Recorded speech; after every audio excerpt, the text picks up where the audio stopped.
నమస్తే శ్రీ మాత్రే నమః శ్రీ గురుభ్యో నమః. ఏప్రిల్ 28 నుంచి మే 4 వరకు మేషాది ద్వాదశ రాశుల వారికి గ్రహస్థితులు ఎలా ఉంటున్నాయి, ఫలితాలు ఎలా ఉంటున్నాయి, దానికి తగ్గ పరిహారాలు సూచనలు తెలుసుకుందాం. ముందుగా మెగా9 టీవీ భక్తి ప్రేక్షకులకు స్వాగతం సుస్వాగతం.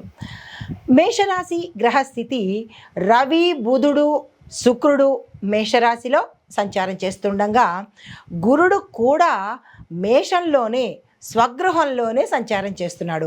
అయితే రాహు 12వ స్థానంలోను అనగా మీనంలోను, శని 11వ స్థానంలోను అనగా కుంభంలోను సంచారం చేస్తుండగా విద్యార్థులకు చూసినట్టయితే గణితము సైన్సు విద్యార్థులకు మంచి అవకాశాలు రావడము, వారు కోరుకున్న స్థాయికి వెళ్ళడము, వారు ఏదైతే అనుకుంటారో క్యాంపస్ల్లో కానీ ఎంట్రన్స్ ఎగ్జామ్స్లో కానీ విదేశాలు వెళ్ళడం కానీ ఇలా వారు ఏదైతే అనుకుంటారో వారికి ఇది అత్యంత అనుకూలమైన సమయము.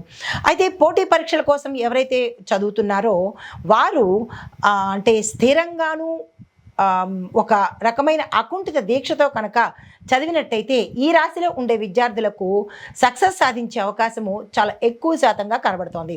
అయితే ఉద్యోగస్తులు చూసుకున్నట్టయితే పదోన్నతులు వస్తాయి, అంటే ప్రమోషన్స్ వస్తాయి, కొత్త బాధ్యతలు కూడా వీరు స్వీకరించాల్సిన సమయము ఈ వారం రోజుల సమయంలో కనబడుతోంది. దీంతో పాటుగా మీకు విదేశాలు వెళ్ళే అవకాశం కూడా మీ స్వయంగా కావచ్చు లేదా మీరున్న ఉద్యోగంలో కావచ్చు మీ పై అధికారులు మీ యొక్క పేరును రిఫర్ చేసే అవకాశము ఈ సమయంలో మనకి గోచరిస్తోంది. అయితే పై అధికారులు మీకు ఒక కీలకమైన సమాచారాన్ని కూడా ఇస్తూ మీ యొక్క మాటకు గౌరవాన్ని ఇవ్వడంతో పాటు ప్రమోషన్స్లో మీకు ప్యాకేజ్ పెరిగేలాంటి శుభవార్తలను కూడా మీ పై అధికారులు మీకు అందజేయబోతున్నారు. దాంతో పాటుగా మీ యొక్క పనితనానికి విశేషమైన గుర్తింపు లభించే సమయము ఈ సమయము. వ్యాపారస్తులకు చూసుకున్నట్టయితే కనుక కొత్త కాంట్రాక్టుల మార్గము సుగమం అవుతుంది. అంటే కొత్త కాంట్రాక్టులు ఏమైనా తీసుకోవాలంటే కనుక ఇది అత్యంత శుభప్రదమైన సమయము, ఆ దిశగా ప్రయత్నం చేసుకోండి. అయితే వాణిజ్య ఒప్పందాలు ఏమైనా చేసుకోవాలి అంటే కమర్షియల్గా అగ్రిమెంట్స్ కానీ విదేశాల్లో మీ యొక్క వ్యాపారాన్ని చేసుకోవడానికి కానీ ఇలా ఏదైతే మీరు అనుకుంటారో వర్తక వ్యాపార వాణిజ్య పారిశ్రామిక రంగాల్లో ఉన్న ప్రతి ఒక్కరికి ఈ సమయము అత్యంత అనుకూలమైన సమయము, శుభప్రదమైంది, లాభమైంది కూడా. అస్సలు వృధా చేసుకోకండి. అయితే విదేశీ కస్టమర్ల నుంచి అంటే ఆల్రెడీ మీరు విదేశాలతో వ్యాపార సంబంధాలు కానీ ఏమైనా పెట్టుకున్నట్టయితే వాళ్ళ దగ్గర నుంచి ఆగిపోయిన ఆర్డర్స్ కూడా ఈ సమయంలో మీకు తిరిగి అందుబాటులోకి వచ్చే అవకాశం కూడా ఈ సమయంలో కనబడుతోంది. అయితే జూన్ నాటికి అంటే మనకి ఇప్పుడు వ్యవసాయదారులకు కనుక చూసుకున్నట్టయితే జూను మే ఆ సమయంలో మీరు కనుక కొంచెం శ్రద్ధ తీసుకుని నీటికి సంబంధించి కానీ లేదా విత్తనాలకు సంబంధించి కానీ ఇలా ఏదైనా వ్యవసాయదారులు కానీ రైతులు కానీ కొంచెం శ్రద్ధ తీసుకున్నట్టయితే కనుక మీ యొక్క సాగులో మెరుగుతనం కనపడడంతో పాటుగా మీ దిగుబడి పెరిగి ఎక్కువగా లాభాలు వచ్చే అవకాశం కనబడుతోంది. దీంతో పాటు మీరు సమయానికి తగిన అంటే ఏ కాలానికి తగినటువంటి ఆ పంటలు కనుక వేసినట్టయితే విశేషమైన లాభం కూడా ఈ సమయంలో రైతులకు వ్యవసాయదారులకు గోచరిస్తోంది. ఆ ప్రయత్నాలు తప్పనిసరిగా చేసుకోండి. తర్వాత ఆరోగ్యపరంగా చూసుకున్నట్టయితే అందరికీ కూడా జలుబు, గొంతు ఇన్ఫెక్షన్స్, మైగ్రేన్ సంబంధించి తలకు సంబంధించినటువంటి కొన్ని రుగ్మతలు వచ్చే అవకాశం కనబడుతోంది. ఆ జలుబే కదా అని నిర్లక్ష్యం చేయకండి. కొన్ని ఇన్ఫెక్షన్లు కూడా మిమ్మల్ని ఇబ్బంది పెట్టేటట్టుగా గోచరిస్తోంది. తక్షణమే అలా అనిపిస్తే డాక్టర్ దగ్గరికి వెళ్ళండి. అయితే మీరు ఆహారానికి సంబంధించిన నియమ నిబంధనలు ఈ రాశిలో ఉండేవారు తప్పనిసరిగా తీసుకోవాలి. కుటుంబపరంగా చూసుకున్నట్టయితే తల్లి అన్నయ్యలు కుటుంబంలో మంచి అన్యోన్యమైన వాతావరణం ఈ వారంలో కనబడుతోంది.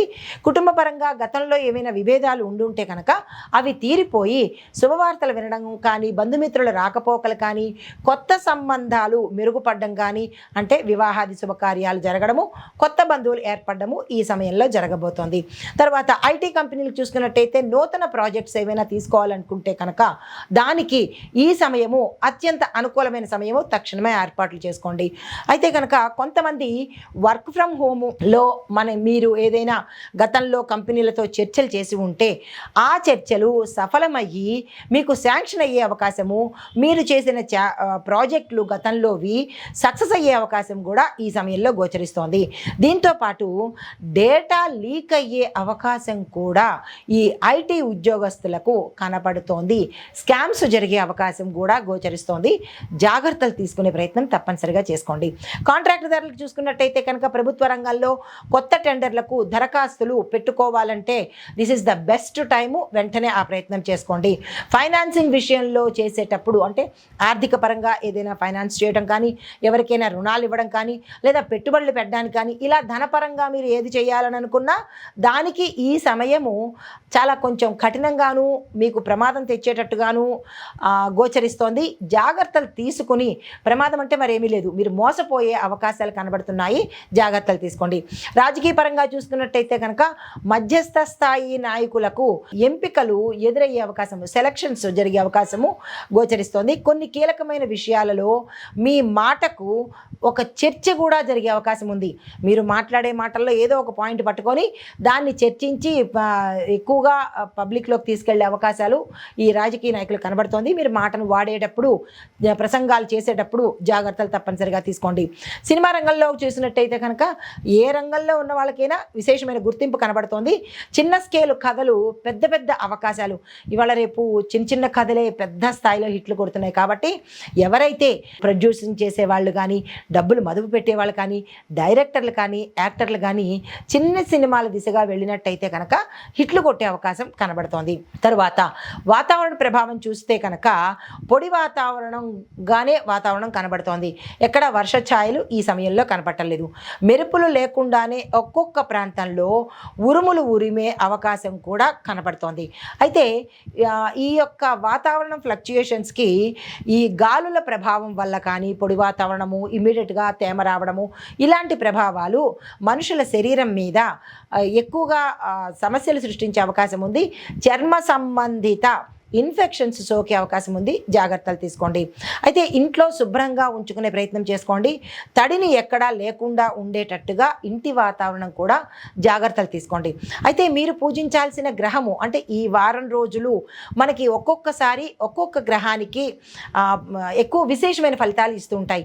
ఈ వారం ఈ గ్రహం మీకు ప్రయారిటీ ఉంటే మరుసటి వారానికి గ్రహ దిశలు మారుతూ ఉంటాయి. ఎందుకంటే గ్రహాలు స్థానచలనాలు చేస్తుంటాయి. కాబట్టి మీరు పూజించాల్సిన గ్రహము, మంత్రము కూడా ఎప్పటికప్పుడు మారే అవకాశం ఉంటుంది. కాబట్టి ప్రతి ఒక్కరూ స్కిప్ చేసుకోకుండా ఈ వారం నాకేం గ్రహం వచ్చింది, ఈ వారం నేను ఏ గ్రహాన్ని పూజించాలి, ఈ వారం నాకు చదవదగిన మంత్రం ఏమిటి అనేది ప్రతి ఒక్కళ్ళు చూసుకుంటూ ఉండండి.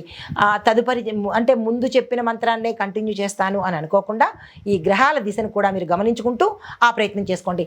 అయితే ఈసారి మీకు చెప్పదగిన గ్రహము సూర్య భగవానుడు. మంత్రము ఓం హ్రాం హ్రీం హ్రౌం సహ సూర్యాయ నమః. దీన్ని 11 సార్లు తప్పనిసరిగా పఠించుకోండి ఈ వారం రోజుల సమయంలో. అయితే మీరు ఇవ్వాల్సిన దానాలు ఎర్రని వస్త్రాలు, ఎర్రని వస్తువులు, గోధుమలు, మిరియాలను తప్పనిసరిగా ఈ రాశిలో ఉండేవాళ్ళు దానంగా ఇవ్వగలిగితే యథాశక్తి మీ శక్తి స్తోమతను బట్టి ఎంతైనా కొంత దానంగా ఇవ్వండి. అయితే ఆదివారం పూట మాత్రమే ఈ దానాలు చేయాలి రవిగ్రహ ప్రీతి కోసము. తరువాత సూర్యుడికి అర్కపత్రంతో పూజ చేయండి. అర్కపత్రం అంటే జిల్లేడు పత్రము, తెల్ల జిల్లేడు పత్రం మాత్రమే పూజకి అర్హము. తెల్ల జిల్లేడు పత్రం తీసుకొని జలార్పణము అనగా అర్ఘ్యం ఇవ్వడం అనమాట. ఇది ప్రతి ఒక్కళ్ళు చేసుకోవచ్చు. ఆదివారం రోజు కొంతమందికి వీలైతే ప్రతిరోజు, కుదరని వాళ్ళు ఆదివారం రోజు అర్కపత్రం తెచ్చుకొని అంటే తెల్ల జిల్లేడు వాకు తెచ్చుకొని దాన్ని సూర్యుడికి అభిముఖంగా ఎదురుగా పెట్టి దానిలోంచి నీళ్లు కనుక వదులుకునేటట్టయితే కనుక మీకు ఏదైనా ఇబ్బందులు, గ్రహ సంబంధిత ఇబ్బందులు ఉంటే తొలగిపోయే అవకాశం కనబడుతోంది. అయితే ఇది సూర్యోదయ సమయంలో చేస్తేనే విశేషమైన ఫలితాలు ఇస్తుంది. ఎప్పుడో మధ్యాహ్నము అర్ధరాత్రి సమయంలో కాకుండా సూర్యోదయ సమయంలో చేసుకోండి. ఇది మేషరాశి వారికి ఈ సమయంలో చెప్పదగిన పరిహారాలు, పూజించాల్సిన గ్రహము, మంత్రము, సూచనలు. నమస్తే.